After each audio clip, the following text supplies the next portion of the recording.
करेंगे मम्मी की recipe diary में मैं इस स्टोर में आज क्या कर रही हूँ। लेकिन ये जगह है ही इतनी स्पेशल क्योंकि मैं यहाँ आज जिनसे मिलने के लिए आई हूँ वो सिर्फ एक मम्मी ही नहीं, एक एंटरप्रेन्योर है।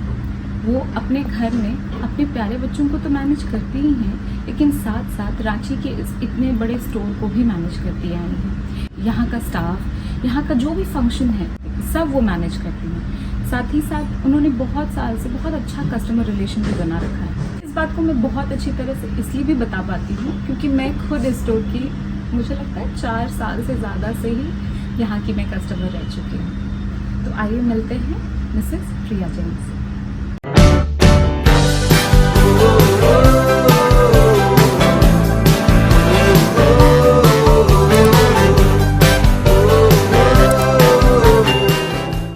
Hello ma'am. हेलो।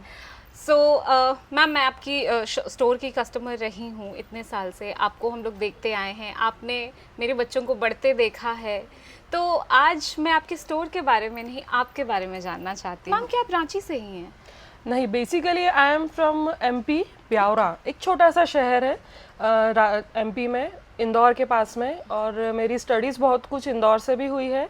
देन मैंने जॉब भी किया है as manager of a small office. तो वहाँ पर मैंने रायपुर में जॉब भी किया है 2 साल।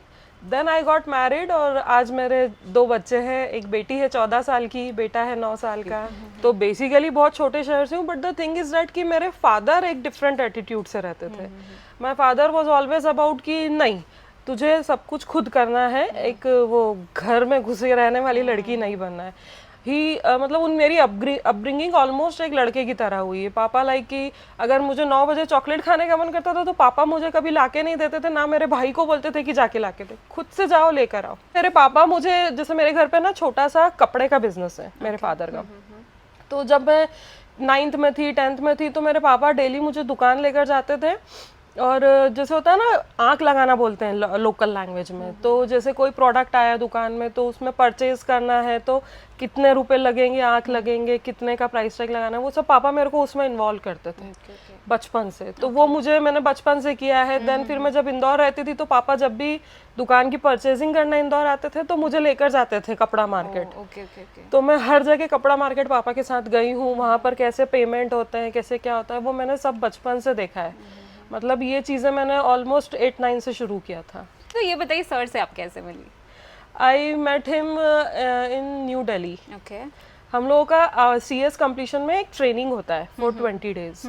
तो मैंने सबसे पहले मैं उनसे वहीं पर भी एंड देन जब शादी हुई तो इंदौर मतलब MP से रांची आना, ये तो कल्चरल शॉक हुआ होगा आपको। बहुत वो बड़ा एक्सपीरियंस कैसा रहा आपका? बहुत बड़ा। Ranchi, Jharkhand is all together a different city, different place, different environment, different people. My God.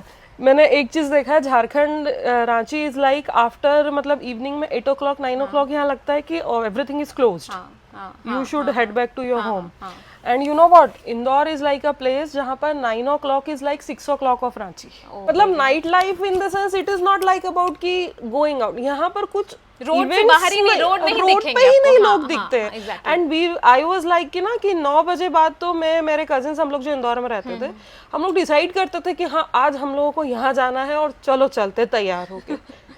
मतलब आई एम फ्रॉम इंदौर। मतलब इंदौर इज लाइक कि 9 बजे तो वहाँ पर एक मार्केट हटकर दूसरा मार्केट लगता है जहाँ पर लोग खाने पीने घूमने फिरने जाते हैं। वो तो आपका ससुराल किस तरह से था? वो कितना डिफरेंट था आपके घर से? वो डिफरेंस सी बेसिकली तो लाइफस्टाइल जो डिफरेंस हुआ ना मेरा वहाँ से यहाँ आने में, वो मेजर जो मैं बोल रही थी कि 9 बजे यहाँ सो जाते हैं। तो अगेन मेरे हस्बैंड को भी आदत करते थे उस समय? नहीं, अच्छा ठीक है, छोड़ दिया था। तो मेरे हस्बैंड की भी आदत थी, अगेन वही 9 बजे सो जाते थे। मेरे घर पे मतलब इवन मेरे mother in law, father in law, ये लोग सब 9 बजे सो जाते थे। And I was habitual of around sleeping of around at around 12-12:30। उसके पहले मुझे नींद ही नहीं आती थी। तो it was very difficult for me initially. Then I got pregnant very soon. तो वो भी एक मेरे लिए होता है, हार्मोनल चेंजेस होते हैं, बॉडी को एक्सेप्ट करने में टाइम लगता है चीज़ों को। बट मेरा प्रेगनेंसी बहुत जल्दी हो गया था, तो वो भी मुझे बहुत डिफिकल्टी आई। देन अकेले कैसे मैनेज किया? आफ्टर डिलीवरी मैं मेरे घर गई थी for 1 month I was at my home. मतलब जस्ट डिलीवर मैंने बेबी यहीं पर किया था रांची में। देन आफ्टर 10 days मैं अपने घर चली गई थी मेरी मम्मी के साथ। तो वहाँ मैं 1 महीना मम्मी के साथ थी। बट उसके बाद मुझे जितना मेमोरी में याद है, मैं वो एक बार ही 1 महीना अपने घर पर रही हूँ, उसके बाद आज तक कभी नहीं गए, मतलब बहुत कम जाना हो पाता है सेकंड टाइम पे भी नहीं? नहीं। एक्चुअली क्या था ना, हम लोगों के उधर कॉन्सेप्ट है कि फर्स्ट बेबी नानी के घर होता है, तो लेकिन मेरी नानी घर, मतलब मेरे बच्चों का नानी घर बहुत छोटा शहर है ना, तो वहाँ मेडिकल फैसिलिटीज उतनी अच्छी नहीं थी, तो वी डिसाइडेड कि डिलीवर यहाँ करेंगे, then I will shift over there. तो वही। सो मैम अब बात करते हैं टाइनी टू टॉल, ये भी आपका थर्ड बेबी है? It is actually my fourth baby. Fourth baby, okay. Basically ना, after my daughter we started a pharma business. Okay. तो मतलब वो बिजनेस स्टार्ट हुआ था, देन मेरे हस्बैंड के पास टाइम नहीं था, ही इज अ कंसल्टेंट, तो he asked me to take over, तो वो मैंने टेक ओवर किया था, and I was there for around I think 7 years मैंने वो फार्मा बिजनेस मैनेज किया है। इवन टिल नाउ ऑल्सो मैंने अभी थोड़े टाइम पहले तक भी वो 7 years पहले मैंने अकेले मैनेज किया था, देन मेरे हस्बैंड थोड़ा सपोर्ट करते थे, तो वो हम दोनों ने मैनेज किया, लेकिन अब मैंने वो फार्मा बिजनेस थोड़ा सा मैंने छोड़ दिया। ओके। बता रही हैं कि टाइनी टू मतलब जब आपके बच्चे थे, छोटे थे रांची में, उस समय तो बहुत सारी चीज़ें नहीं थी, फैसिलिटी। जब मैं मेरी बेटी हुई थी आज से 13-14 साल पहले, तब मुझे नॉलेज प्रोडक्ट्स का था नहीं। Okay, I was new. मेरे मदर इन लॉ है, उनको भी बेबी हुए ऑलमोस्ट 26-27 years हो गए थे, तो उनको भी इतना नॉलेज नहीं था। यू वॉन्ट इमेजिन, यहाँ कोई शॉप नहीं था जहाँ पर जाकर समझ में आए कि ये प्रोडक्ट आता है, so you can use it. मतलब वो कोई समझाने वाला नहीं था। मुझे भी बहुत टाइम लगा समझने में। छोटी सी चीज़ है, ड्राई शीट है जो क्विक ड्राई का आता है, वो उस समय मेरी मदर इन लॉ मेरे लिए लेकर आई, उनको किसी शॉपकीपर ने दे दिया कि अच्छा चीज़ें ले लो, लेकिन उसने यूसेज नहीं बताया। मम्मा लेकर आ गई, ये बहुत अच्छी चीज़ बोल के दिया है, मैं ले आई हूँ, किसी को पता ही नहीं कि एग्जैक्टली है क्या। तो बेसिकली ना प्रोडक्ट्स नहीं मिलते थे, बिल्कुल भी नहीं। नर्सिंग वेयर मुझे बिल्कुल नहीं मिला उस समय, वो मेरे लिए बहुत बड़ा चैलेंज था। इवन नर्सिंग वेयर का मैं आपको बताऊँ, at my second baby when was born, मुझे प्रेगनेंसी के लिए ड्रेसेस चाहिए थे। आप इमेजिन नहीं करेंगे, मैं फर्स्ट क्राई गई थी, यहाँ के उस समय 2 या 3 स्टोर थे, 2 स्टोर थे, दोनों स्टोर में गई, एक स्टोर ने तो कम्प्लीटली डिनाई कर दिया था, एंड एक जो सिरम टोली में था, वहाँ पर मुझे मुश्किल से 4 ड्रेसेस मिली थी। तो मेरे हस्बैंड बोले तू चारों ले ले, कम से कम पहनने के लिए ड्रेसेस तो होगी।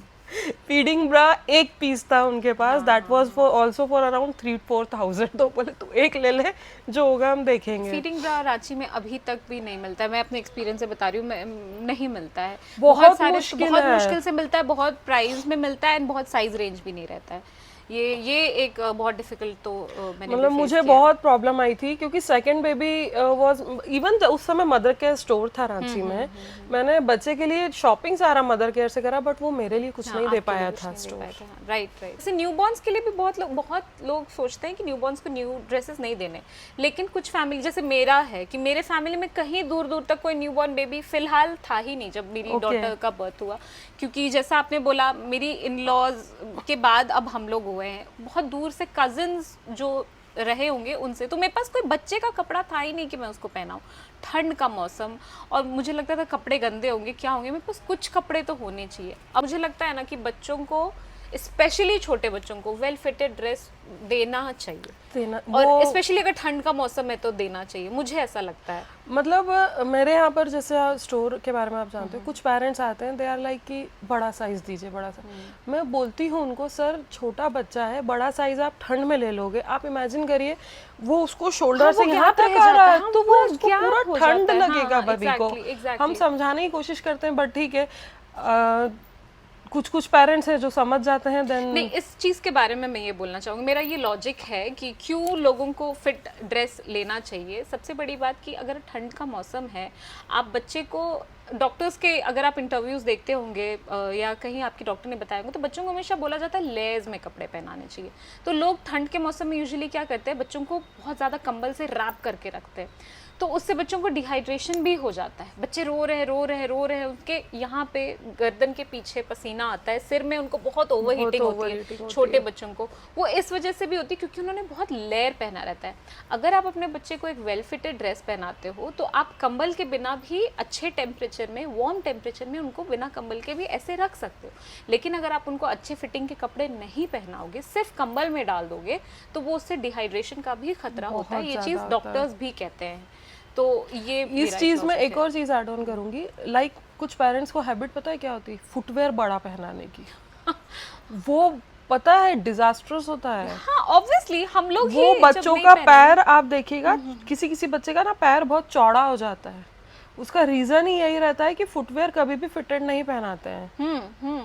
वो मैं हमेशा रेकमेंड करती हूँ कि फुटवेयर प्रॉपर साइज का पहनाइए। बहुत से पेरेंट्स को जल्दी जल्दी छोटा हो जाता है, आप एक ही लीजिए, लेकिन उसको प्रॉपर साइज का पहनाइए, फिटिंग का पहनाइए, अदरवाइज वो पैर का शेप बिगड़ता है बेबीज मुझे तो लगता है एक सर्टेन एज तक शूज बच्चों को देना ही नहीं चाहिए। नहीं चाहिए बहुत।